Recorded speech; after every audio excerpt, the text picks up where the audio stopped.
हम जो मजामा भाई लोग लग्जरी लाइफ जीने का शौकीन और महंगी कारों के काफिले में चलने वाले राजस्थान के सबसे बड़े गैंगस्टर राजू टैट की दर्दनाक तरीके से हत्या कर दी गई।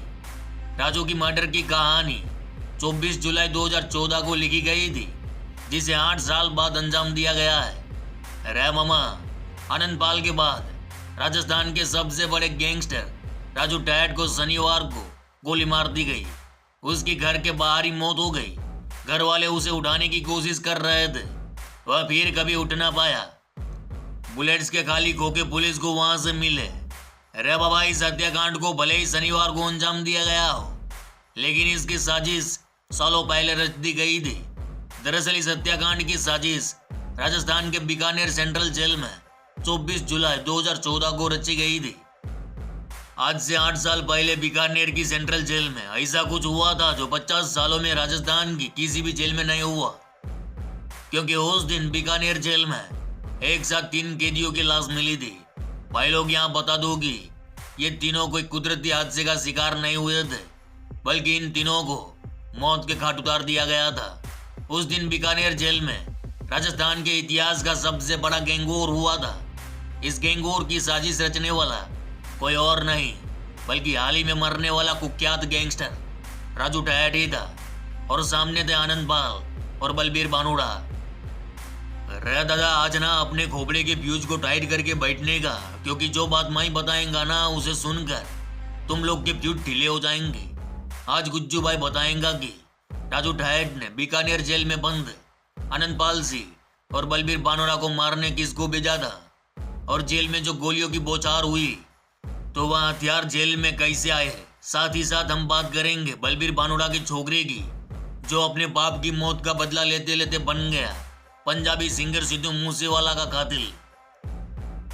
तो वीडियो अतीत के पन्नों को पलटाते हुए हम चलते हैं आज से 8 साल पीछे। साल था 2014 का, महीना था जुलाई का। इधर 2 गैंग्स के बीच खूनी जंग जारी थी। एक और था राजू टैट, दूसरी ओर थे आनंद पाल और बलबीर बानुड़ा। इधर जो लोग नहीं जानते कि राजू टैट, बलबीर बानुड़ा और आनंद पाल के बीच क्या कनेक्शन है, तो ये लोग हमारा यह वीडियो जरूर देख ले। खैर, राजू टैट, आनंद पाल और बलबीर बानुड़ा अलग अलग जेल में बंद है, और राजू टैट आनंद पाल को खत्म करना चाहता था, क्योंकि कुछ ही महीनों पहले उसने जेल में बंद राजू टैट पर हमला करवाया था, जिसमें राजू टैट बच निकला, लेकिन उसका हाइपर दिमाग हिल चुका था। अब वो भी वही स्टाइल में जेल में घुसकर आनंद पाल को खल्लास करना चाहता था, और रच डाली आनंद पाल को जेल में ही सल्टाने की प्लानिंग। 24 जुलाई 2014 सेंट्रल जेल बीकानेर राजस्थान। हर दिन की तरह जेल के चप्पे चप्पे पर पुलिस जवान तैनात थे। कैदी लोग अपना अपना काम कर रहे थे। जेलर मस्त कुर्सी पर बैठा था। भाई लोग, उस वक्त बीकानेर जेल में रिकंस्ट्रक्शन का काम चल रहा था, यानी बीकानेर सेंट्रल जेल परिसर में ही नई सेंट्रल जेल का निर्माण चल रहा था। जाहिर सी बात है, कंस्ट्रक्शन के लिए मजदूर चाहिए, तो रोजाना यहाँ जेल परिसर में मजदूर काम करने आते थे। 24 जुलाई के दिन एक मजदूर अंदर आया। उसके हाथ में परातन थी जिसमें बजरी भरी हुई थी। इस बजरी के नीचे एक पैकेट में रिवॉल्वर और चाकू था।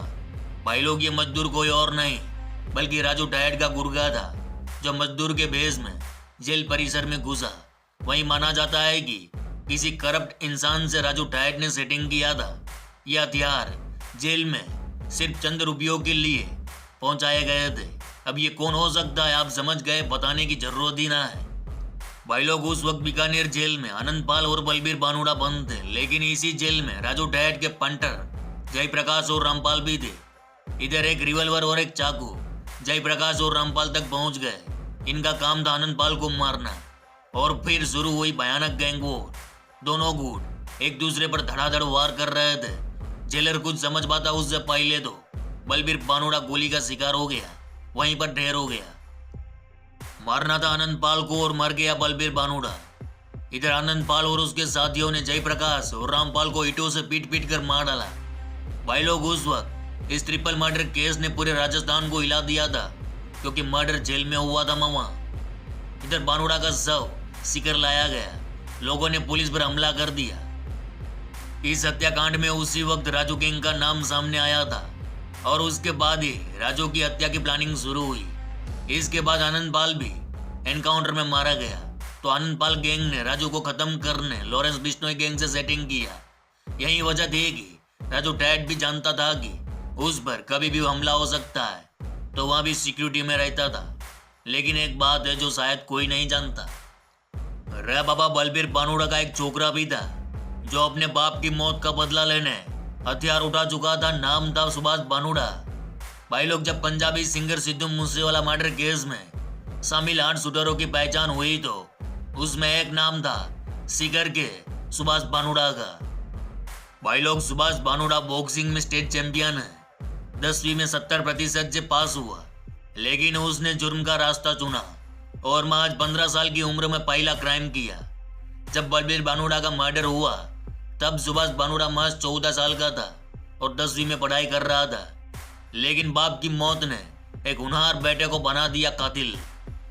वह अपने बाप की मौत का बदला लेने आनंद पाल गैंग में जुड़ा और जब आनंद पाल मर गया तो आनंद पाल गैंग के साथ उसने भी लॉरेंस गैंग ज्वाइन किया। लेकिन वह अपने बाप की मौत का बदला अपने हाथों से ले पाता उससे पहले लॉरेंस गैंग के रोहित गोदारा ने राजू टैट को मरवाकर आनंद पाल और बलबीर बानुड़ा की मौत का बदला ले लिया। इस बात का जिक्र खुद रोहित गोदारा ने अपनी फेसबुक पोस्ट में किया था। तो भाई लोग, आज के लिए बस इतना ही। चलो इस गुज्जू भाई का राम राम, मिलते हैं फिर।